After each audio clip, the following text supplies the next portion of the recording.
guys, Ash here, coming at you today in Clash Royale. Welcome to the video, guys. Hopefully it finds you all doing well. Okay, this is officially the last video I'll ever have this overlay. I know that's why you guys clicked on the video. You wanted to hear me talk about my overlay, but it's too loud. Say goodbye to the Ice Wizard down there. Say goodbye to the Inferno Tower over there. 9 years on YouTube, you'd think I'd finally learn the mirrored way to point. But anyway, today, because they're forcing us to play Mega Draft in Path of Legends, I'm gonna go ahead and give you my top 10 cards for Mega Draft, and I'm gonna make it quick for you guys. I'm not gonna go through a long spiel about each card, because then I'm gonna play a match, and obviously I'm going to guarantee victory because I'm gonna follow my own advice. So, card number 10 in reverse order. Number 10, and by the way, I've been playing a lot. I think probably like many of you guys, unless do you avoid all Mega Draft? Or do you like Mega Draft? I'm still in the phase. I'm just going to be real with you guys. It'd be easy for me to be a hater, but I'm still in the phase of kind of enjoying it. I'm sure it's going to get old. It does take a long time, but I kind of get in the zone, man. I get in the zone on Mega Draft, which is nice.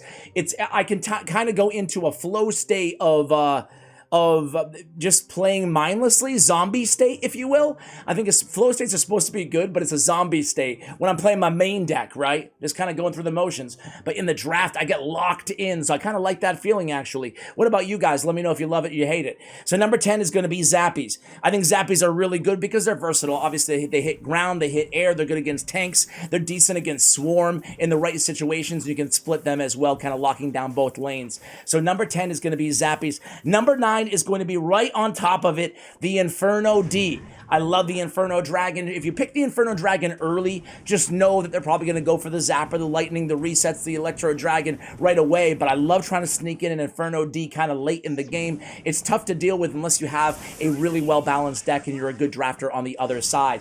Coming in at number 8 is going to be the Cannon Cart. The Cannon Cart is such a versatile powerhouse on the defensive end that I don't think you can go wrong with it. Again, you just want to make sure you're not going super, super heavy, because it is kind of an expensive card at 5 elixir, but for me it's a great support card, especially against tanks in the game, or really anything that's really tanky, right, in general. So it can be a really, really good support card, and it has one of the highest win percentages right now in Mega Draft inside the entire game. I think it has the 3rd or 4th highest win percentage right now in Cannon Cart. All right, next up is going to be, believe it or not, the card with the highest win percentage in all of Mega Draft. It is Gobos. Goblins coming in at number 7, guys. I mean, there's 4 of them, and they're only 2 elixir, and they do a hell of a lot of DPS. You can't go wrong with the Gobos, right? So Gobos coming in at number 7. At number 6, we're going to do a 2-way tie, kind of. There's a 6A and a 6B. 6A is the log, right? You can never go wrong. If I see a log and there's no poison on the board, foreshadowing to the top of the list here, I'm usually just going with log as my first pick, because I don't like to show any win conditions early on. It's kind of like my macro strategy is I don't like to pick something that they're going to be able to plan the rest of their draft just countering, right? So I go with the log, right? So the log is obviously tied with Bar Barrel, right? I think spells are so inherently powerful, and arguably none so more. Well, actually, I take that back. There is a couple more valuable spells. But you know what? If I ever get to it, Bar Barrel and the log, they're great. Obviously, they counter a lot of stuff. The log has the pushback as well. And Bar Barrel's in my deck. I'm like, where the heck is it, guys? I'm trying to vamp for more time. All right, that's number 6. Number 5, guys, speaking of small spells, my personal fave to draft is arrows. Arrows are really good in draft. They're so versatile. They kill things like Dark Goblin and Archers, and obviously everything else that Zap would kill, right? So really, really strong. I always try to go for arrows if I can find them. I think the arrows in draft mode are way better than arrows. You know, I think arrows are solid all around, don't get me wrong, but I think they're even better in draft, right? They're very versatile. All right, coming in at number 4, this is crazy. I've learned this over time, guys. I've learned this over time. Because I always used to wait until the very end to draft my champions, right? Because I figure, hey, if I draft a champion early, they can pick their champion at the end. I'm giving them a big advantage, right? Because essentially you can just get your choice of the 3 champions, but all champions are pretty good. So long story short, I used to wait till the end. But the monk is super freaking powerful. Not only in the game, but really powerful in draft, guys. you can use him. I mean, he's so strong with the special ability, right? He can kill like annoying princesses or firecrackers who you can't get to otherwise, not to mention tanks, not to mention, you know, just a great tank in general. And he's just a beast. He's one of the GOAT tanks in the game. I will draft a monk early if he is available. Number 3 is going to be, and the reason I want to say, the reason you're not seeing any win conditions, because again, I think drafting win conditions early, you're just inviting your opponent. Sure, Hog Rider's fine. Sure, Graveyard's great, you know, but if you get them early, your opponent has a massive advantage where they're able to just counter, and pick up a late win condition because there's usually 3 or 4 or 5 good ones on the board anyway, you know? So I like to go support cards early. That's my strategy, and that's what, you know, has led to, you know, quite a few victories, right? So number 3 is going to be Fisherman. Fisherman is very strong. Obviously, he's a tank. You can really disrupt their strategy by pulling their troops all over the arena, and you can activate your King Tower, okay? So Fisherman's an incredibly versatile card, can stop tanks, can stop Hogs, can stop other win conditions, and he's pretty tanky himself at only 3 elixir. Number two is going to be, personally, what I think is still one of the strongest cards in the game, Tornado. Tornado is a spell that I would draft early, and then I would look for synergy. I would look for Baby Dragons, for Ice Wizards, for splash damage cards that you can synergize with Tornado, not to mention, you know, activations, obviously, on your King Tower, and so much more versatility with a Tornado. Even an E-Giant plus Tornado, there's so many cards that Tornado synergizes with that I am not passing up on Tornado. And the number one card, as I alluded to earlier, for me to draft, if it's there, is Poison. I think Poison is probably the most versatile spell out there. It does a ton of damage as well. If I didn't get Poison, you know, shout out to Lightning and Fireball, which I probably would draft otherwise. But for me, if Poison's on the board, I'm always going to pick it first. So there it is, guys. Those are my top 10 cards to draft. Now let's go ahead and get a guaranteed victory right now, guys. Right here, right now. Guaranteed victory. Poison's on the board. We're going to pick it up. There it is. And there's no monk. Womp, womp. So let's put he takes arrows. He must be watching the tier list. He must be watching the tier list. There's no Tornado. No monk. That's not good. There's no Fisherman either. Come on, dude. All right, so it wasn't on the list, but I do think that you can make a strong case that it belonged on the list, and that is the Phoenix. I think Phoenix is still really strong, even despite the 150 nerfs they've done to the card. So now what are my options here? Obviously, when you're drafting, no matter where you are, no matter what you're doing, you're looking at, you know, what is my win condition going to be here? I'm going to go with Cannon Cart, put my money where my mouth is, going with that strong defensive card. Now I want to make sure I'm staying low in terms of the overall elixir cost, so I'm definitely going to go for a Bar Barrel next, and we'll see what he does, right? So I love that he went with the big fella, the Goblin Giant Mini P.E.K.K.A. That's fine by me. I am going to go ahead and go in with the Bar Barrel. And then on my other choice, we're probably going to go with, because he has a building targeting unit, we're going to go with the Goblin Cage, which I also love to draft. It's a shame that I went through all those cards, and look at how many are available to me, guys. Not many. Miner is also a really good one to draft.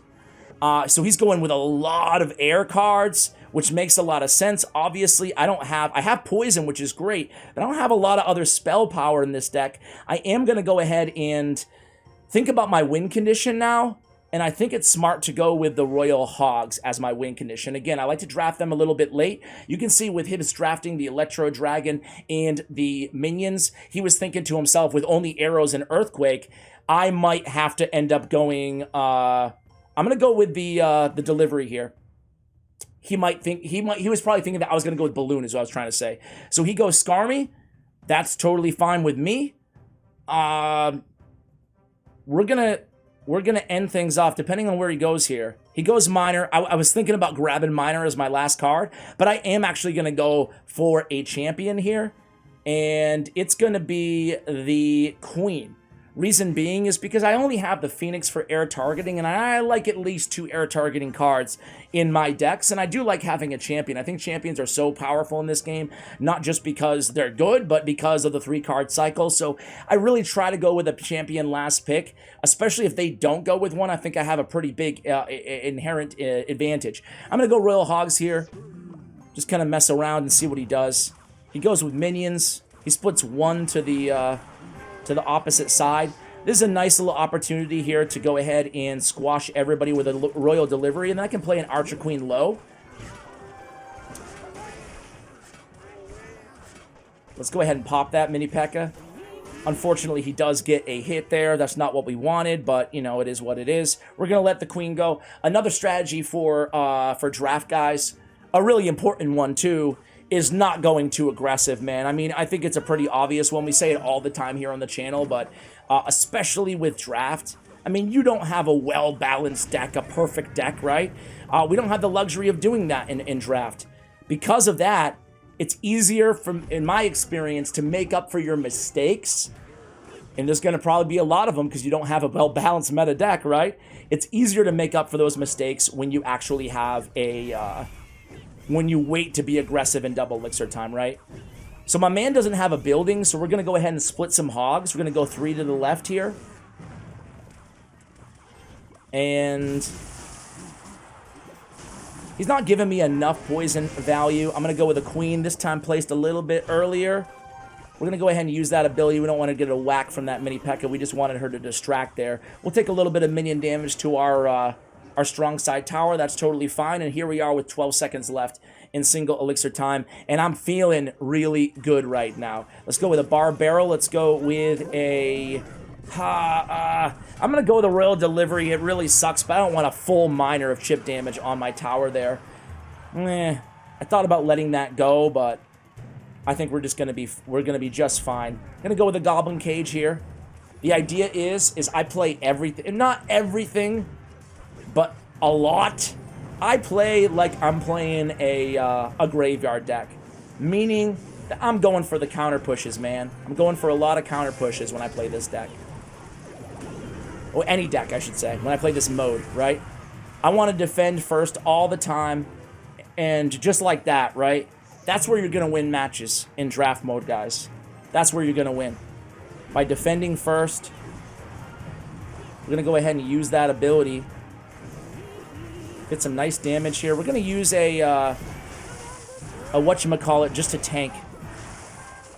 I'm going to go high with a cage because he does have his whatchamacallit in hand. I know this hard-hitting analysis is too much for you guys. The whatchamacallit, Ash? Really?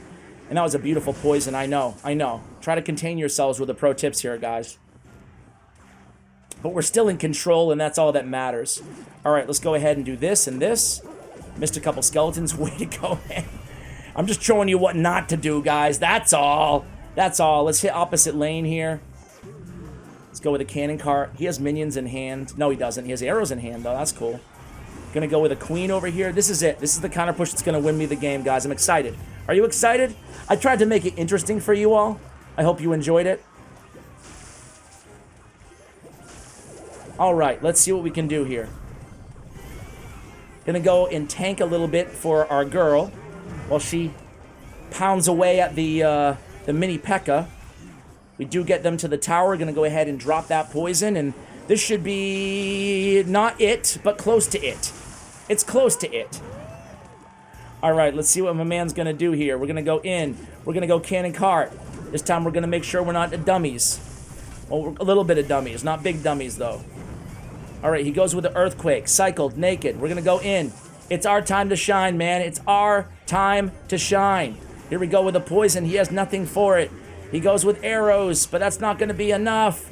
There we go. All it's going to take is one little measly poison, and this one is going to be over. And the poison's in hand, and we only have a few seconds left. He goes with earthquake, but boom! We get it first! All right, that was a little too close for comfort. Let's do one more. Hopefully we have a better selection options here. So Mr. Monk is available. We have no poison, but we could go with fireball. Zappies are available. Log is available. Balloon is a win condition. Goblin Barrel is a win condition. We're going to start with a log. Let's go with a good old Zappies too, right? I want to see what he does here. He goes with a bar barrel. So you look at what win conditions are out there, and then you look at what counters them. So Balloon, Goblin Barrel, Royal Giant, Expo, I guess. Lava Hound, I guess. All right, he goes with the Golden Knight, so now we can wait till the end to get our monk. So let's go with a... Look at the spells right now. He has Fireball, but I'm thinking we can sneak in a Pump. Because we have, like, we can make it kind of a Fireball bait deck. Because we have Zappies, we have Pump, we can pick up Barbarians, we can pick up Mother Witch if he decides to go with some... You know what? I think we are going to go with Mother Witch. So we have 3 cards he can use Fireball against in our deck. And we could go with even more if we wanted to. Let's see. Keep in mind we have Monk, or we're going to go with Monk. He goes Giant Skeleton. Gross. Really hate Giant Skeleton. But we should be able to work around him without a big problem. Alright. Clasher, are you... Okay, there we go. Are you there, bro? Alright. So, he has no real air support at this point. So I'd love to go Balloon. Let's go Baby Dragon. Let's see if he goes Rascals or what. We could also go with a Skarmy because I'm going to go Gobos here. #1 win percentage in the game right now for Mega Draft. Okay, so he goes Hunter. So now he's ready for my Balloon.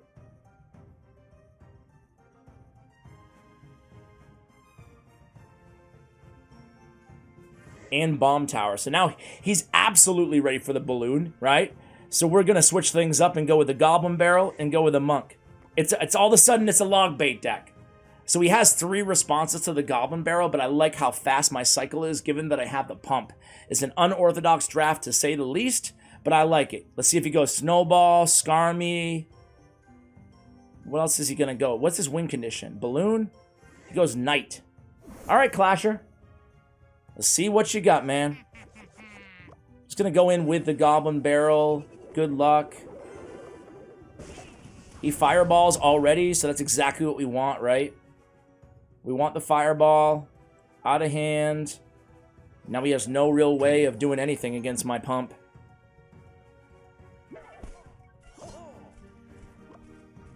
Just Zappies. I kind of delayed to see if he was going to do anything else, but he didn't, so... Mother Witch is one of those cards, too, that people will change their entire draft strategy once they see you go with a, Mother Witch. It's going to go with a Monk in the back here. We can just cycle. We don't need to get, like, ultra aggressive or anything like that, as we spoke about earlier.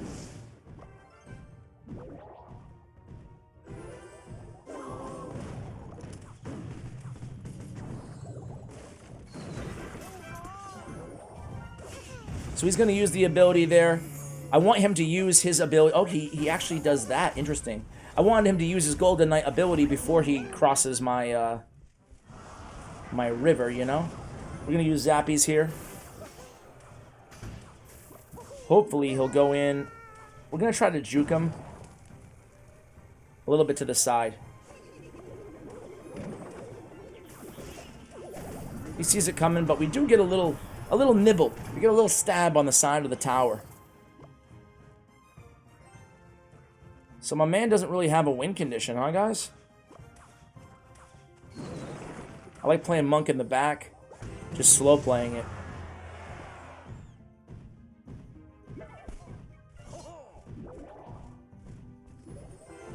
Alright, here we go.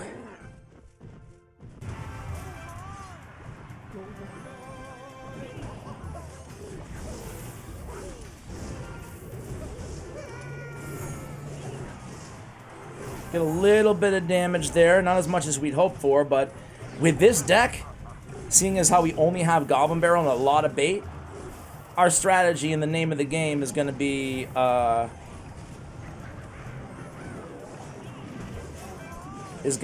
relentless elixir conservation and manufacturing, right?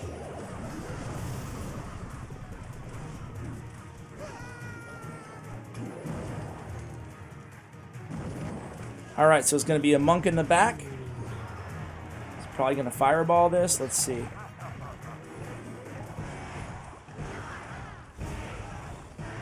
He does. We like it.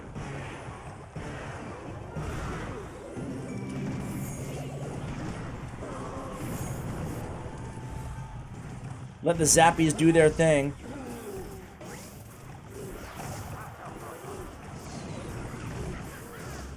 Pull this guy this way. Go Zappies in the middle again for 2 giant skeletons. You love to see it, don't you? Let's go ahead and get that bar barrel in. Let's go with a monk over here. Let's make sure we get that monk ability right away. Let's get a log down. We're going to start log kind of cycling here a little bit.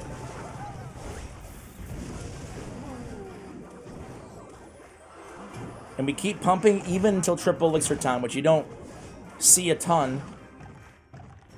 But I think that's the strat here. Pull everybody up. Now let's go a little bit towards the inside. This big fella, we might have to push back a little bit. He does get the big fella to the tower, guys. That's not good. That's not good. Doesn't kill us, though. He doesn't have any big spells, so I'm still not thrilled, but I'm not super worried. I'm gonna go with a log here. It's gonna go with a Mother Witch over here. Another log.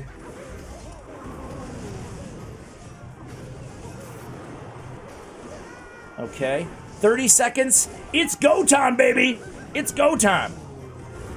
1, 2, 3.